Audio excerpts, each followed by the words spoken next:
এই অভিনেতারা যেই অভিনয়ের কাজ পাচ্ছে না তৎক্ষণাৎ গিয়ে পলিটিক্সে ঢুকে পড়ছে। তাহলে কেন তুমি ভাই এতগুলো টাকা নষ্ট করলে? আমাদের ট্যাক্সের পয়সা দিয়ে তো তোমার মাইনে হয়েছে। ওই অভিনয় করি, মাঝে মধ্যে গিয়ে ঝান্ডা ধরে নিই, সেটা হলে হবে না। ঝান্ডা ধরলে একেবারে সকালবেলা সকাল ৭ টায় ঘুম থেকে উঠবো ঝান্ডা ধরে।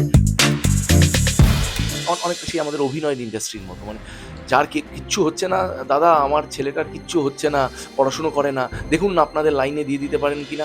অভিনয়টা একটা মেইন স্ট্রিম প্রফেশন হতে পারে, বা মডেলিংটা একটা মেইন স্ট্রিম প্রফেশন হতে পারে। আমাদের যেহেতু আমরা দুজনে ও প্রায় ২৭ বছর, আমি প্রায় ২৫ বছর ফিল্ম ইন্ডাস্ট্রির সাথে যুক্ত আছি। আমার মনে হয়েছে যে যেইসব ছেলেমেয়েরা তথাকথিত পড়াশুনোর মধ্যে ঢুকতে চাইছে না, মানে হয় না, মানে আমরা টিপিক্যালি ধরো গ্র্যাজুয়েশন করতে চাইছি না, টিপিক্যালি ধরো কোনো পার্টিকুলার পিএইচডি করতে চাইছি না, যারা টিপিক্যালি মানে একাডেমিক পৃথিবীতে ঢুকতে চাইছে না, তাদের জন্য কিন্তু আমি আছি। অনেক বাড়ির বউরাও আছে যাদের হয়তো অবসর সময় তারা কি করবে, তারা কিছু একটা ব্যবসা করতে চায়।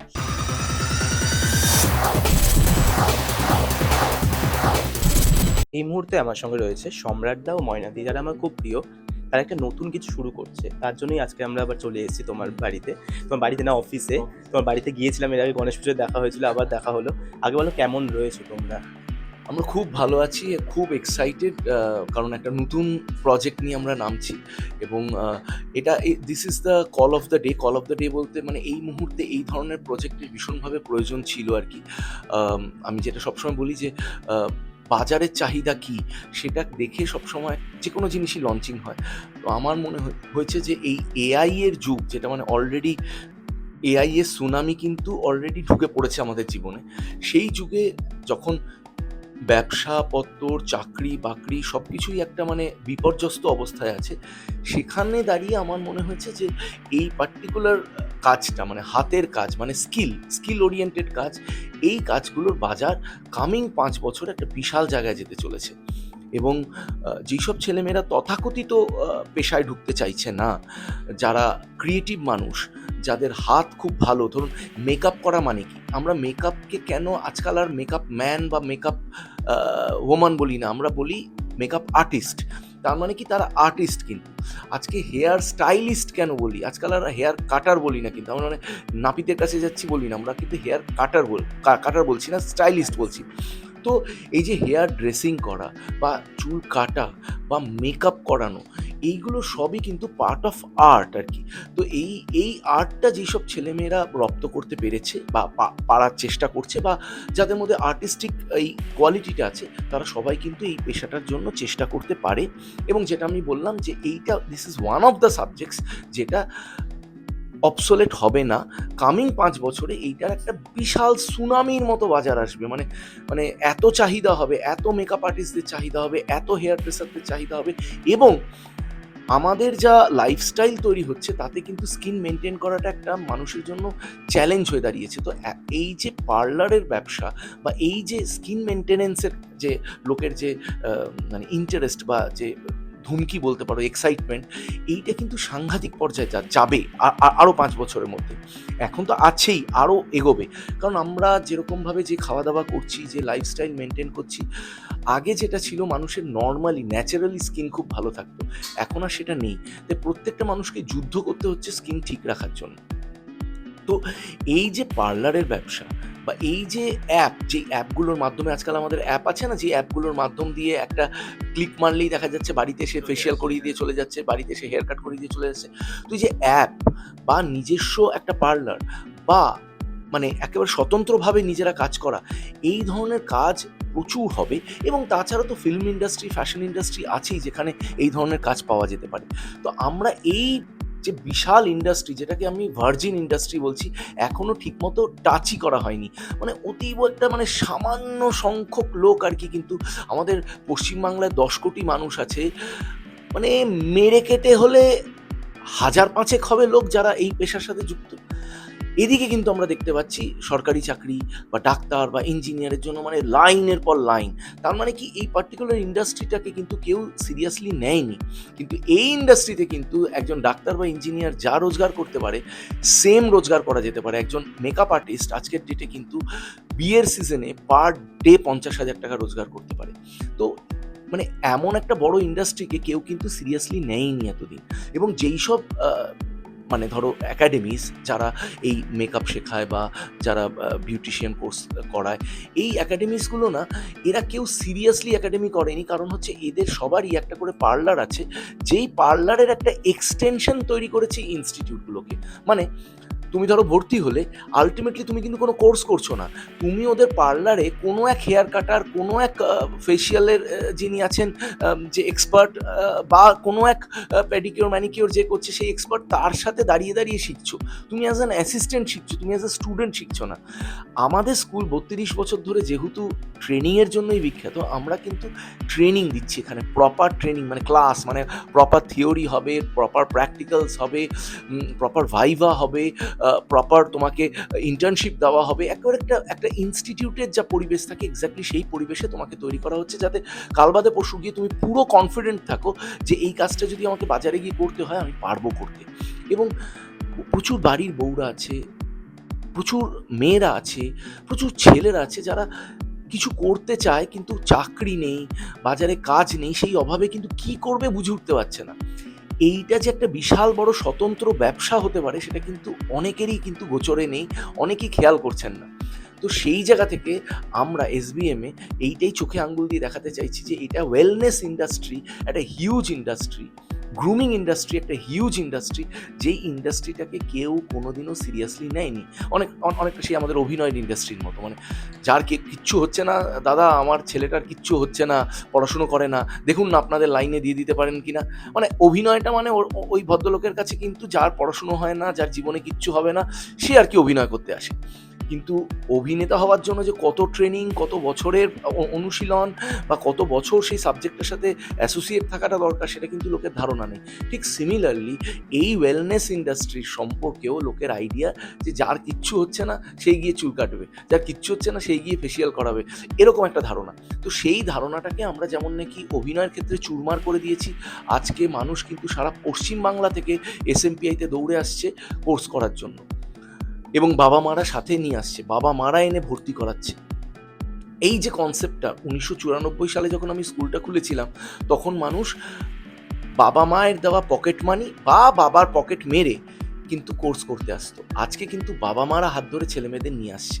তার মানে এই ৩২ বছরে আমি কিন্তু এইটা প্রমাণ করতে পেরেছি যে এটাও একটা মেইন স্ট্রিম প্রফেশন হতে পারে, অভিনয়টাও একটা মেইন স্ট্রিম প্রফেশন হতে পারে, বা মডেলিংটাও একটা মেইন স্ট্রিম প্রফেশন হতে পারে, অ্যাঙ্কারিংটা একটা মেইন স্ট্রিম প্রফেশন হতে পারে। এগুলো আমরা প্রমাণ করেছি। নাচ মানে কোরিওগ্রাফি একটা মেইন স্ট্রিম প্রফেশন হতে পারে। মানে এখন এই মোমেন্টে ধরো ফিল্ম ইন্ডাস্ট্রিতে অনেকজন কোরিওগ্রাফার কাজ করছেন, তারা কিন্তু আমার স্টুডেন্ট এক সময়কার। তো এই কনসেপ্টটা, এই যে বিউটিশিয়ান কোর্স করা, বা এই যে হেয়ার কাটার হওয়া, বা হেয়ার স্টাইলিস্ট হওয়া, বা মেকআপ শেখা, বা মেকআপ আর্টিস্ট হওয়া, এইটাও যে একটা মেইন স্ট্রিম প্রফেশন হতে পারে, সেটা কিন্তু আমরা প্রমাণ করব এইবার।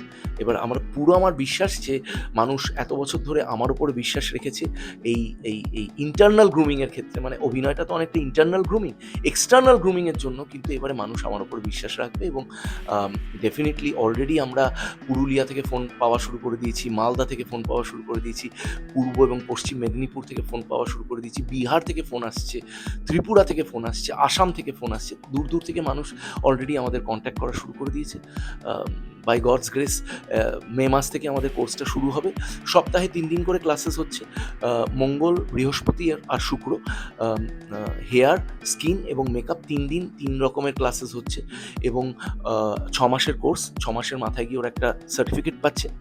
এবং তার সাথে সাথে ১ বছর ধরে এসএমপিআইয়ের সাথেই কিন্তু, এবং এসবিএমের অ্যাসোসিয়েশনে, দুটোর অ্যাসোসিয়েশনে ওরা একটা লম্বা ১ বছর একটা ইন্টার্নশিপ পাচ্ছে। এবং আমি বলবো যে কোর্সটা করা যত না ইম্পর্টেন্ট, তার থেকে বেশি ইম্পর্টেন্ট কিন্তু ইন্টার্নশিপটা করা। কারণ ইন্টার্নশিপের সময় কিন্তু তারা সব বিখ্যাত মেকআপ আর্টিস্টদের সাথে কাজ করছে, বিখ্যাত হেয়ার ড্রেসারদের সাথে কাজ করছে, নাম করা বিউটিশিয়ানদের সাথে কাজ করছে।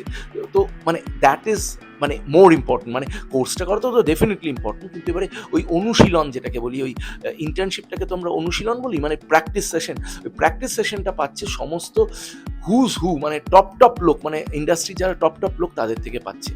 এবং আমাদের যেহেতু আমরা দুজনে ও প্রায় ২৭ বছর, আমি প্রায় ২৫ বছর ফিল্ম ইন্ডাস্ট্রির সাথে যুক্ত আছি, তো সেই সুবাদে আর কি আমরা ফিল্ম ইন্ডাস্ট্রিটাকেও খুব ভালো করে চিনি। তো যেসব ছেলেমেয়েরা ফিল্ম ইন্ডাস্ট্রিতে ঢুকতে চাইছে, ধরো হেয়ার ড্রেসিংয়ের কোর্স করতে চাইছে বা মানে কোর্স বলছি সরি, হেয়ার ড্রেসার হতে চাইছে বা মেকআপ আর্টিস্ট হতে চাইছে, কাজ করতে চাইছে ফিল্ম ইন্ডাস্ট্রি, তাদের জন্য কিন্তু আমরা সাহায্য করে দিতে পারবো। তার সাথে তো ফ্যাশন ইন্ডাস্ট্রি আছে, আমার পুরনো ঘর। ফ্যাশন ইন্ডাস্ট্রিটা আমার পুরনো ঘর, মানে ফ্যাশন ইন্ডাস্ট্রির বেশিরভাগ মানুষরাই আমাদেরই প্রায় স্টুডেন্ট, মানে সেই ফ্যাশন কোরিওগ্রাফার্স থেকে শুরু করে নামকরা মডেলস থেকে শুরু করে ইভেন্ট ম্যানেজার্স থেকে শুরু করে সবাইকে চিনি। তো তাদেরকে সেই দিকেও সুযোগ করে দিতে পারবো। তো film, fashion as well as beauty parlours, আমরা বিভিন্ন বিউটি পার্লার্সদের সাথে টাই আপ করছি। তাদের ম্যান পাওয়ারের দরকার, তারা বলছে আমাদের লোক দাও সম্রাট, যদি তোমাদের কাছে লোক থাকে যারা প্রপারলি কাজটা জানে, আমরা তাকে নিতে রাজি আছি। তো সেখানেও আমরা লোক দেবো। তো তাই জন্য কাজের কোনো অভাব হবে না। যেটা আমাদের চ্যালেঞ্জ হবে এই মুহূর্তে, যারা নতুন ছেলেমেয়েরা আসবে তাদেরকে প্রপারলি কাজটা শেখানোটা আমাদের কাছে মেইনলি চ্যালেঞ্জ হবে। তোমার দুইজনের কাছে আমার একটা প্রশ্ন, আজকের দিনে অভিনেতা এবং অভিনেত্রীরা বেশিরভাগ সময় মানে অভিনয়ের পাশাপাশিও বেশ কিছু বিজনেস চালু করছে, সেটা বাড়িতে বসেও হতে পারে বা বিভিন্ন রকম পার্লার হোক বা বিভিন্ন রকম জিনিস। তো সেটাকে তোমরা শাড়ি ব্যবসা করছে ঘরে বসে আর কি, এগুলো করছে। তো এইটাকে তোমরা কিভাবে দেখছো? এটা কি শুধুমাত্র কাজের কমতির কারণে নাকি এটা শখ? দেখো, আমার ক্ষেত্রে যেটা হয়েছে, আমি তো অভিনেতা হওয়ার আগের থেকে স্কুল খুলেছি। আমি 94 সালে স্কুল খুলেছিলাম। আমি তখন মডেলিং করতাম। তখন এটা মডেলিং স্কুল ছিল আর কি। পরবর্তীকালে 2000 সালে এটা মডেলিংয়ের সাথে অভিনয় স্কুল হলো। তো তাই জন্য আমার ক্ষেত্রে আমার এই ব্যাপারটা ভালো লাগে, মানে আমার ট্রেনিং ব্যাপারটাই ভালো লাগে। তাই জন্য আমার এই কাজে ঢোকা আর কি। এবং আমি সবসময় বিশ্বাস করেছি যে আমি যা পেয়েছি, মানে সমাজের থেকে, মানে আমার সমাজ মানে সিনেমা, সিরিয়াল, ধরুন এন্টারটেনমেন্ট জগৎটা আমার সমাজ। তো আমার সমাজের থেকে আমি যা পেয়েছি, আমি যাতে সেটা ফেরত দিতে পারি। আমি একটি লেডিস হোস্টেল করেছি, যেখানে খুব অল্প টাকায় কিন্তু মেয়েরা যারা কলকাতার বাইরে থেকে আসছে, যারা মফস্বল থেকে আসছে, যারা ডিস্ট্রিক্ট থেকে আসছে, মানে জেলা থেকে আসছে, সেসব মেয়েরা কিন্তু এখানে এসে থাকতে পারছে, তারা স্ট্রাগল করতে পারছে, তারা তাদের স্বপ্নের দিকে এগিয়ে যেতে পারছে। এবং সেই হোস্টেলটি একেবারে সুরক্ষিত, প্রপার সিসিটিভি দেওয়া, দারোয়ান আছে, মানে ভালো, মানে খাওয়ার জল, মানে অ্যাকোয়াগার্ড আছে, সব কিছু আছে। তো আমি সবসময় চেষ্টা করেছি যে সেটা হোস্টেলের মাধ্যম দিয়ে হোক, বা কোনো মেকআপ একাডেমির মাধ্যম দিয়ে হোক, বা বিউটি একাডেমির মাধ্যম দিয়ে হোক, বা কোনো অভিনয় ইনস্টিটিউটের মাধ্যম দিয়ে হোক, যাতে মানুষের উপকারে আসতে পারে। খালি ব্যবসা হলে হবে না। দেখো, আমি নিজে একজন ব্যবসায়ীর ছেলে। আমি যে চাইলে আমি আমার বাবার এক্সপোর্টের ব্যবসায় যেতে পারতাম, এর থেকে 10 গুণ বেশি টাকা কামাতে পারতাম।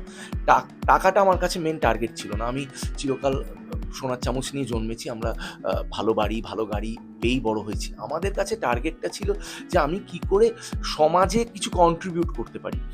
কন্ট্রিবিউশন নেই, খালি টাকা কামালাম, ও একটা সার্টেন টাইমের পর টাকাটা আর রেলেভেন্ট থাকে না, ইম্পর্টেন্ট থাকে না। হ্যাঁ, definitely till the time you become rich you cannot become a philosopher. Shahrukh Khan এই কথাটা বিশাল কাজের কথা বলেছে, যে প্রথমে বড় লোক হও, তারপরে তুমি ফিলোসফার হবে, জ্ঞান দেবে। ঠিক তেমনই আমি বিশ্বাস করি যে একটা সার্টেন টাইমের পর হয়তো টাকাটা আনইম্পর্টেন্ট হয়ে যায়। কিন্তু ইয়েস, আমার মনে হয় যে আমি সেই জায়গাটায় পৌঁছেছি, যেই জায়গাটায় এখন আমার কাছে টাকার থেকে বেশি ইম্পর্টেন্ট কী করে আমি মানে কাজে লাগবো, সমাজের কাজে লাগবো। তো আমার মনে হয়েছে যে যেই সব ছেলেমেয়েরা তথাকথিত পড়াশুনোর মধ্যে ঢুকতে চাইছে না, মানে হয় না, মানে আমরা টিপিক্যালি ধরো গ্র্যাজুয়েশন করতে চাইছি না, টিপিক্যালি ধরো কোনো পার্টিকুলার পিএইচডি করতে চাইছি না, যারা টিপিক্যালি মানে অ্যাকাডেমিক পৃথিবীতে ঢুকতে চাইছে না, তাদের জন্য কিন্তু আমি আছি। সেটা অভিনয় বলো, সেটা মেকআপ বলো, সেটা বিউটিশিয়ান কোর্স বলো, সেটা হেয়ার কাটিং বলো, বা হেয়ার স্টাইলিং বলো, বা হেয়ার ড্রেসিং বলো, যে কোনো কাজের জন্য কিন্তু আমরা ট্রেনিং দেবো। এবং আমরা আগেও প্রমাণ করেছি, এখনও প্রমাণ করছি যে প্যারালাল প্রফেশনকে যদি প্যারালাল না ভাবো, সেটা মেন স্ট্রিম প্রফেশন হয়ে ওঠে। ঠিক যেমন এখন অভিনেতা অভিনেত্রীরা পুরো মেন স্ট্রিম প্রফেশনে ঢুকে পড়েছে আমাদের হাত ধরে। প্রচুর মফস্বলের ছেলেমেয়েরা যারা এখন কিন্তু তোমাদের স্টার জলসা বা জি বাংলা বা সান বাংলা বা যতগুলো চ্যানেল আছে, সেই সমস্ত বেসরকারি চ্যানেলগুলির কিন্তু তারা মুখ আর কি, মানে নায়ক নায়িকা। তেমনই আমার স্বপ্ন যে একটা দিন আমরা যখন মেকআপ আর্টিস্টদের নাম নেব, বা হেয়ার ড্রেসারদের নাম নেব, বা হেয়ার স্টাইলিস্টদের নাম নেব, বা বিউটিশিয়ানদের নাম নেব, বা কোনো নাম করা বিউটি পার্লারের কথা বলবো, তখন আমরা বলতে পারবো গর্ব করে, এই বিউটি পার্লারটা কিন্তু আমাদেরই ছাত্র বা ছাত্রী তৈরি করেছে, বা এই হেয়ার ড্রেসার কিন্তু আমাদেরই ছাত্র বা ছাত্রী, বা এই মেকআপ আর্টিস্ট যে এখন বিখ্যাত, সে আমাদেরই ছাত্রছাত্রী, এটা বলতে পারবো। এই স্বপ্ন নিয়ে আমাদের এই কাজটা শুরু করা।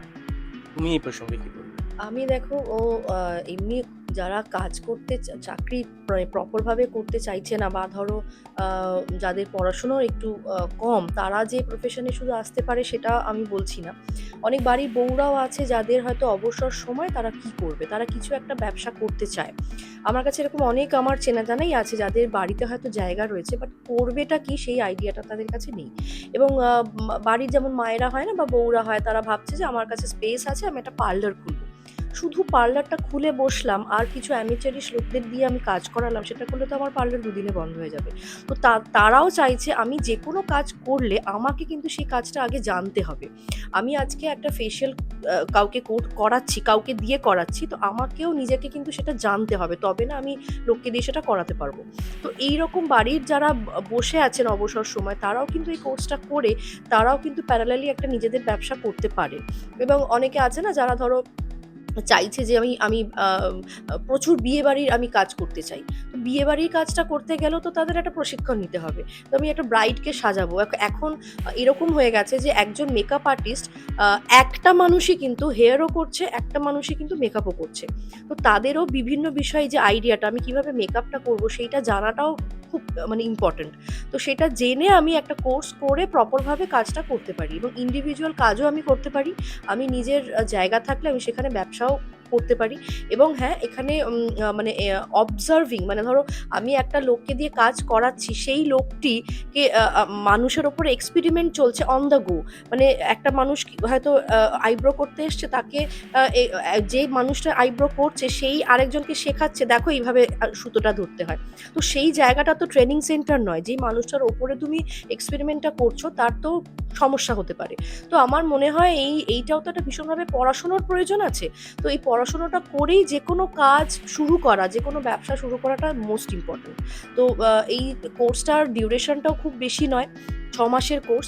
এবং তারপরে যদি কেউ চায় যে 6 মাসের কোর্সের পরে তারা নিজেরা প্র্যাকটিক্যাল এক্সপিরিয়েন্স করে তারপর একটা ফিল্ডে ঝাঁপাবে, সেটাও তারা করতে পারে। আমরা এসবিএম থেকে এই সুযোগটা তাদের দিচ্ছি, তারা নিজেরা কোর্স করে এখানেই ইন্টার্নটা করতে পারে। করে তারা আরও ভালো করে এক্সপিরিয়েন্স হয়ে গিয়ে, এবং এক্সপার্ট যারা আছেন তাদের ফিল্ডে, তাদের দ্বারাই কিন্তু ট্রেনিংগুলো দেওয়া হচ্ছে। তো আমার মানে এটা 100% বিলিভ আছে যে যারা এখানে 6 মাসের ট্রেনিংটা নেবেন, যথেষ্ট এক্সপার্ট তারা হয়ে যাবেন, এবং প্র্যাকটিক্যালি যেটা এক্সপিরিয়েন্স করে কিন্তু তারা নিজেদের কাজটা নিজেরা শুরু করতে পারে। তো আমার মনে হয় এটা একটা খুব ভালো সুযোগ। সব সংস্থা তো তোমাকে সেই সুযোগটা দেবে না যে যেখানে তুমি কোর্স করো, কোর্স করার পরে সেই একই জায়গা থেকে তুমি প্র্যাকটিক্যাল Internship এক্সপিরিয়েন্সটা করো, করে তারপর তুমি কাজ করো। তো একই ছাদের তলায় এই ফেসিলিটিগুলো পাচ্ছ। আমার মনে হয় এটা একটা খুব যারা নিজেদের কে কিছু মানে মানে রোজগার করতে চাইছো, সেইটা একটা বেস্ট উপায়। কিন্তু এখান থেকে তোমরা কোর্সটা করে ট্রেনিংটা নিয়ে নিজেদের কাজটা ইজিলি শুরু করতে পারো।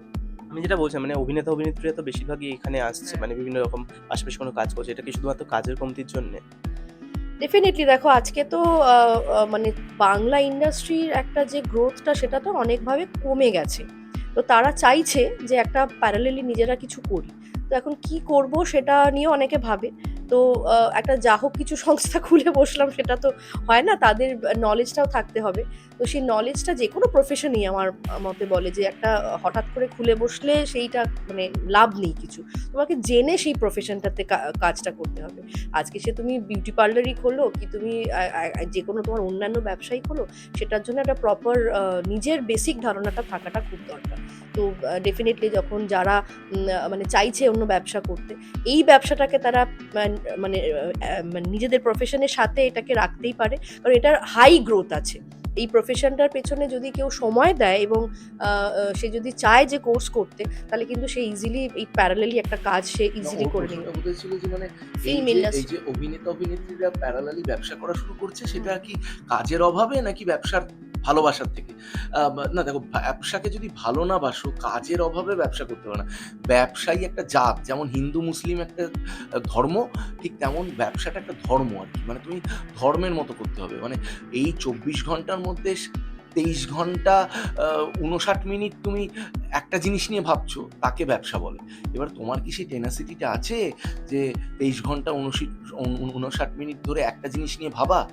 এটা বাঙালিদের মধ্যে নেই, খুব কম। তার জন্য বাঙালি ব্যবসায়ীদের এখন অবস্থা খারাপ। তো হাতে মুষ্টিমেয় বাঙালি ব্যবসায়ী রয়ে গেছে। তো ব্যবসা ভাবলেই ব্যবসা করা যায় না, ব্যবসার জন্য তোমাকে ওই ধর্মটা মানে ব্যবসাকে ধর্ম হিসাবে ভাবতে হবে। তো তাই মানে হ্যাঁ, ডেফিনেটলি হয়তো কাজের অভাবে অনেকেই চেষ্টা করছে ব্যবসা করার, কিন্তু তুমি যদি ভালো করে ফিল্ম ইন্ডাস্ট্রির দিকে তাকিয়ে দেখো কটা লোক দাঁড় করাতে পারছে।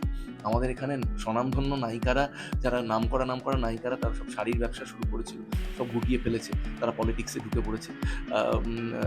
যারা অনেকেই নায়করা যারা ভালো কাজ করছিল, তারা কেউ জিম খুলেছিল, কেউ এই খুলেছিল, তাদেরও সেই জিমের ব্যবসা এখন ডাউন যাচ্ছে। তো কিছু হাতে গোনা কিছু মানে অভিনেত্রীরা আছে যারা আলটিমেটলি ব্যবসাতে সফল হতে পারছে। কারণ অভিনয় করে তারপরে ব্যবসা করা, অভিনয়টাই তো একটা 24/7 জব, তার সাথে ব্যবসা করা is not a matter of joke. আজকে I was lucky in the sense যে আমি অভিনেতা হওয়ার আগে ইনস্টিটিউটটা কিন্তু একদম একটা এস্টাবলিশড ইনস্টিটিউট ছিল, আর এখন আর কি I have got a full team of people who are working for me. আমার জন্য একটা বিশাল বড় টিম আছে যে কাজ করে। আমি যখন ধরো ফ্লোরে গিয়ে অভিনয় করছি, এখানে কিন্তু একটা বিশাল বড় টিম আমার জন্য কাজ করছে, তো তাই জন্য সেটা সম্ভব হচ্ছে। তো এবার আমাকে দেখা দেখি অনেক অভিনেত্রীরাই আছে যারা ইন্সপায়ার্ড হয়ে অভিনয় স্কুল খুলেছে, তো এবারে হয়তো অনেকে বিউটি একাডেমি খোলা শুরু করবে। কিন্তু আমি সবাইকেই বলবো যে একটু সাবধান থেকো, কারণ অনেক টাকার ইনভেস্টমেন্টের ব্যাপার থাকে। তো নিজে এবং অন্য কাউকে ডুবিও না। মানে প্রথমে পুরোটা বুঝে নাও ব্যবসা কিভাবে করতে হয়, তারপরে এটার মধ্যে ঢুকো। তাই মানে কাজের অভাবে এখানে ঢুকে পড়লে জাস্ট সেটা কিন্তু ভালো মানে ডিসিশন হবে না। আমরা একদম আড্ডা শেষে রয়েছে। একটু আগে ভোটের কথা বললে, তোমার কাছে কখনো ভোটের অফার বা কখনো ইচ্ছা আছে ভোটের ময়দানে গিয়ে লড়াই করার? না, দেখো আমি বলবো না, একদমই বলবো না যে আমি পলিটিক্স বুঝি না, ওই যে জিনিসটা বুঝি না সেটা আমি করবো না। আমি যেটা বিশ্বাস করি, যদি কোনোদিনও পলিটিক্সে আসি সেটা 24/7 হবে, আমার ফুল টাইম জব হবে। ওই অভিনয় করি, মাঝে মধ্যে গিয়ে ঝান্ডা ধরে নিই, সেটা হলে হবে না। ঝান্ডা ধরলে একেবারে সকাল 7টায় ঘুম থেকে উঠবো, ঝান্ডা ধরে ঘুমোতে যাব ঝান্ডা কোলে নিয়ে। তো যেই দিন সেই টেনাসিটিটা তৈরি হবে, যেই দিন সেই ইচ্ছাটা তৈরি হবে, সেদিন পলিটিক্সে আসবো। আমি পার্ট টাইমার হতে চাই না, আমি পার্ট টাইমার ব্যবসায়ী হতে চাই, না পার্ট টাইমার অভিনেতা হতে চাই। আমি যখন অভিনয় করছিলাম, যখন তোমরা অনেকবার এসেছো আমার সেটে, আমি যখন আগে সিরিয়ালটা করছিলাম, আমি কিন্তু সকাল 9টায় যেতাম, আর ওখান থেকে রাত 9:30 কি 10টায় বেরোতাম, মানে লাকি হলে। যেদিন আনলাকি হতাম সেদিন রাত 11টায় বেরোতাম। তো মানে আমি ফুল টাইম কিন্তু অভিনয়টাই করছিলাম। তখন আমার যারা এমপ্লয়িজ তারা কিন্তু স্কুলটা চালাচ্ছিল। তো আমি সবসময় ফুল টাইমে বিশ্বাস করি। তো পলিটিক্সটা is a full time job. এই অভিনেতারা যেই অভিনয়ের কাজ পাচ্ছে না, তৎক্ষণাৎ গিয়ে পলিটিক্সে ঢুকে পড়ছে, এবং 3 বছর পর বা 5 বছর পর টেনিয়া শেষ হওয়ার পর ফট করে বলে দিচ্ছে যে আমার জন্য এই কাজটা ছিল না, তাই আমি করব না। তাহলে কেন তুমি ভাই এতগুলো টাকা নষ্ট করলে? আমাদের ট্যাক্সের পয়সা দিয়ে তো তোমার মাইনে হয়েছে, তোমার পেনশন চলবে আমাদের ট্যাক্সের পয়সা। তুমি যেই জিনিসটা জানোই না, বোঝোই না, সেই জিনিসটার মধ্যে ঢুকতে গেছিলে কেন? Why did you waste our time and your time, our money? তো সেটা আমি কখনো সেই মানে দোষে দুষ্ট হতে চাই না। সেটা এসেছে বই কি, কিন্তু আমি এক্ষুনি মানে ঠিক পলিটিক্সে ইন্টারেস্টেড নই এক্ষুনি। একদম। তোমার নতুন জার্নি আরো ভালো হোক। দর্শক কি বলবে? দর্শককে এটাই বলবো যে আপনারা এত বছর আমাকে ভালোবাসা দিয়েছেন, পর্দায় ভালোবাসা দিয়েছেন, পর্দার বাইরে ভালোবাসা দিয়েছেন। কারণ পর্দার বাইরে এই জন্য বলছি যে SMPIকে 32 বছর ধরে অব্যাহতভাবে চালিয়ে যাওয়া, সেটা শিলিগুড়ি হোক, সেটা দুর্গাপুর হোক, সেটা কলকাতা হোক, সারা পশ্চিমবাংলায় আপনারা আমাকে সাপোর্ট করেছেন, ভালোবাসা দিয়েছেন। এইবার একটা নতুন জিনিস নিয়ে আসতে চলেছি, যেটা প্রচুর ছেলেমেয়েদের কাজে দেবে, এবং যেসব ছোটো ছোটো ছেলেমেয়েরা এবং ইভেন বড়রাও যারা একটা নতুন পেশার দিকে এগোতে চাইছে, সেই সব ছেলেমেয়েদের কাজে দেবে। আপনারা সাপোর্ট করুন। হাজরা মোড়ে আমাদের ইনস্টিটিউট, মে মাস থেকে আমাদের নতুন ব্যাচ শুরু হয়ে যাচ্ছে, তাই চট করে আমাদের ফোন নাম্বারগুলোতে ফোন করুন, এবং আমাদের ফোন নাম্বার আমাদের ফেসবুক পেজগুলোতে পেয়ে যাবেন। SBM এর ফেসবুক পেজ আছে, এবং তারই সাথে সাথে SMPI এর ফেসবুক পেজ আছে। যে কোনো একটা ফেসবুক পেজে আপনারা টাইপ ইন করলেই, মানে লগ ইন করলেই আপনারা দেখতে পাবেন আমাদের ফোন নাম্বারসগুলো। হেল্পলাইন নাম্বারসে ফোন করুন, আমাদের অভিজ্ঞ কাউন্সিলররা আছে, সুন্দর করে পুরো কোর্সটা বুঝিয়ে বলবে। এবং হাজরা মোড়ে আমাদের অফিস, একটা দিন চলে আসুন, এসে পুরো কাউন্সেলিংটা নিয়ে যান। আশা করি ঠকবেন না। একদম 100%। সব কিছু মানে কাজের সুযোগ থেকে শুরু করে ট্রেনিং থেকে শুরু করে সবই এক ছাদের তলায়। এর থেকে ভালো অপরচুনিটি আর কিছু হতে পারে বলে আমার মনে হয় না। তাই সময় একদম নষ্ট না করে আপনারা ঝটপট চলে আসুন। আর এইরকম বিভিন্ন ইন্টারভিউ দেখবার জন্য অবশ্যই চোখ রাখতে হবে Tollywood focus. Thank you. Tollywood focus Kolkata চ্যানেলটি আপনাদের ভালো লেগে থাকলে লাইক করুন, সাবস্ক্রাইব করুন এবং আপনাদের পছন্দের ভিডিওটি অবশ্যই শেয়ার করুন। Tollywood focus Kolkata.